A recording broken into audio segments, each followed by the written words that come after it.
ಇವತ್ತೊಂದೊಳ್ಳೆ Andhra meals ಊಟ ಮಾಡಿದೆ.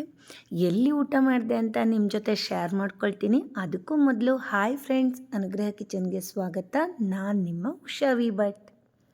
ತುಂಬ ಹಳೆಯ ಒಂದು ಇತಿಹಾಸ ಇರುವಂಥ ಹೋಟೆಲು. ಬೆಂಗಳೂರಲ್ಲಿರೋರಿಗೆಲ್ಲ ಬಹುಶಃ ಮಯೂರಿ ಹೋಟೆಲ್ ಅಂತಂದರೆ ಗೊತ್ತಿರುತ್ತೆ.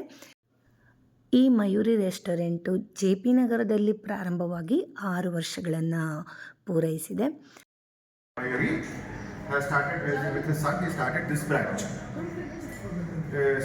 It's been 6 years that we have started this branch, and the other branch, other partner has started in Electronic City. Yeah, I go there regularly. Yeah, I live there. that is by another partner.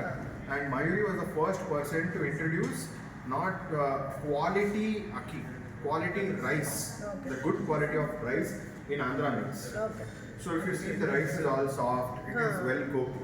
Before, in Andhra meals, if you go to Andhra also, you won't get rice this soft.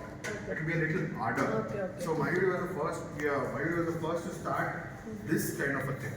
Okay. So you can say it is one of the iconic eateries of Bangalore for Andhra meals. Okay. And Mayuri was the first to introduce many dishes like your shole kebabs. Like your veg shole, chicken shole, egg shole, whatever it is the invention of Mayuri. And they were the first people to add bar into an Andhra restaurant. They were the first people ever in JC Road, they added this. So they were the first, they were the pioneers. And you see the pappu taste, it's not like others. It is very flavorful. It is not your Andhra spice. It is more on your flavor. It is not exactly spicy. So everyone can eat this. Okay. Everything in an Andhra restaurant is started by Mayuri. Later everyone else started. Okay. But they were the first ones to start. Twice a month for sure for the Andhra meals because I love it. So this is my regular go-to place for Andhra meals. I understand. Like how much you like your Andhra. Completely, everything is picked off the banana leaf. It's like so satisfying. That's the word. I love the cocoa. I love the sambar as well. Okay, so one word for Andhra means is So satisfying. exactly. So you're a vegetarian or a non-vegetarian? I'm a pure veg. So even then you come here and enjoy your Andhra. Yes. इसमें सबसे best rice बहुत अच्छा था। मैं 3-4 बार rice लिया, खाने में बहुत मज़ा आया, भरपेट खाना खाया Thank you. और आई लव आंध्रा मील्स। और मेरे को ऐसा लगता है मैं नेक्स्ट टाइम फिर 1-2 दिन के बाद आंध्रा आके मील्स खा के जाऊँगा। Thank you. बहुत ಫಸ್ಟಿಗೆ ನಾವು ಮಾಕ್ಟೈಲ್ಸ್ ಹಾಗೆ ಕೆಲವೊಂದು ಸ್ಟಾರ್ಟರ್ ತಗೊಂಡು ತಿಂದ್ವಿ.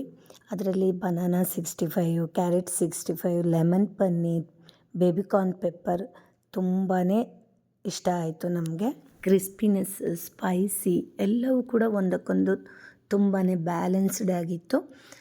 ಆಮೇಲೆ ನಾವು ಒಂದೊಳ್ಳೆ ಆಂಧ್ರ ಮೀಲ್ ಊಟ ಮಾಡೋಣ ಅಂತೇಳಿ ಊಟ ಮಾಡಿದ್ವಿ. ಅಷ್ಟೊಂದು ತಿಂದರೂ ಕೂಡ ನಮಗೇನು ಹೊಟ್ಟೆ ಭಾರ ಅನಿಸಿಲ್ಲ. ತುಂಬಾ ಊಟ ಇಷ್ಟ ಆಯಿತು. ಇಷ್ಟೊಳ್ಳೆ ಒಂದು ಆಂಧ್ರ ಮೀಲನ್ನು ನಮಗೆ ಟ್ರೀಟ್ ಮಾಡಿರುವಂಥದ್ದು ಕುನಾಲ್ ಅವರು. ಹಾಗೆ ಅವರಿಗೂ ಕೂಡ ನಾನು ಧನ್ಯವಾದನ ಹೇಳೋಕ್ಕೆ ಇಷ್ಟಪಡ್ತೀನಿ. ನೀವೇನಾದರೂ ಈ ಮೊದಲೇ ರೆಸ್ಟೋರೆಂಟ್ ಮಯೂರಿಗೆ ವಿಸಿಟ್ ಮಾಡಿದ್ರಾ? ಅಲ್ಲಿಯ ಊಟ ನಿಮಗೆ ಹೇಗೆ ಅನ್ನಿಸ್ತು ಅದನ್ನು ಕೂಡ ನನಗೆ ಕಮೆಂಟ್ಸಲ್ಲಿ ತಿಳಿಸೋದನ್ನು ಮರಿಬೇಡಿ. ಬಿಸಿ ಅನ್ನದ ಮೇಲೆ ತುಪ್ಪ ಹಾಕ್ಕೊಂಡು ಪುಡಿ ಹಾಕ್ಕೊಂಡು ಚೆನ್ನಾಗಿ ಕಲಿಸ್ಕೊಂಡು ತಿಂತಾಯಿದ್ರೆ ತುಂಬಾ ರುಚಿಯಾಗಿತ್ತು. ಹಾಗೆ ಜೊತೇಲಿ ಒಂದು ಸ್ವಲ್ಪ ಪಪ್ಪುನು ಸೇರಿಸ್ಕೊಂಡು ತಿಂದಾಗ ಮಜವಾಗಿತ್ತು.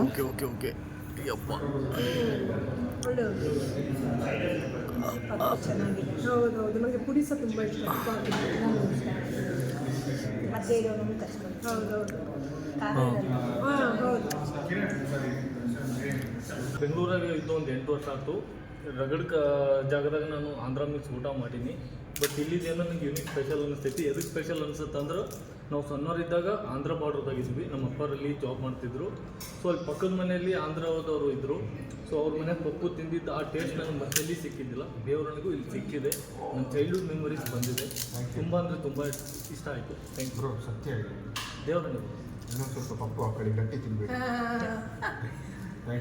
Thank you. ನಿಮಗೂ ಕೂಡ ಆಂಧ್ರ ಮೀಲ್ ಇಷ್ಟನಾ? ಹಾಗಿದ್ರೆ ಒಂದು ಸಲ ಮಿಸ್ ಮಾಡದೆ ಮಯೂರಿ ರೆಸ್ಟೋರೆಂಟ್ಗೆ ವಿಸಿಟ್ ಮಾಡಿ. ಹಾಗೆ ಇನ್ನೊಂದು ಹೊಸ ರೆಸ್ಟೋರೆಂಟ್ ಜೊತೆ ಬರ್ತೀನಿ. ಅಲ್ಲಿ ತನಕ ನನ್ನ ವೀಡಿಯೋನ ನೋಡಿ ಪ್ರೋತ್ಸಾಹ ಮಾಡ್ತಾಯಿರಿ. Thank you.